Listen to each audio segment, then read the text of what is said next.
Today I effed up by breaking up with my perfect girlfriend and ruining my own life. The timing was really SHT all around. I realized I didn't want to get married around the time of our 6-year anniversary. I had been trying to think of the best way to tell her, but it always seemed like a bad time. Kelly had made dinner reservations at a nice restaurant for us on the night of the anniversary, and I figured that it might be the best time for me to drop some heavy news on her. At first, I decided I was going to wait till after dinner so as not to spoil her night, but then I ended up having one too many glasses of wine at the restaurant, and I guess everything just came out. We had been having a lovely time, Kelly looked gorgeous, and even though we had been together for 6 years our spark never died, and we always had a good time together.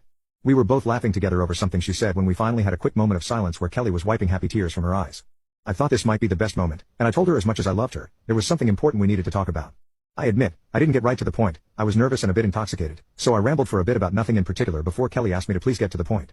I just came out and told her that I had thought about what she had said about marriage, and I had come to the conclusion that I wasn't actually ready.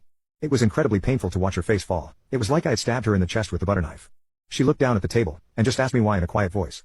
I wish I had drank less, because I feel like I wasn't explaining myself as well as I could have. I should have focused more on my own freedom, but instead, I ended up talking to her mostly about other women. I told her that I wasn't ready to give up my chances with other women when I was still in my prime, and even though I loved her, I missed the single life.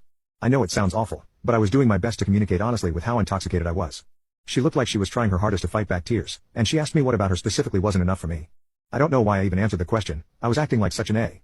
I told her that I still wanted to explore sexually, and it wasn't anything she could do differently, I just wanted to try different women still.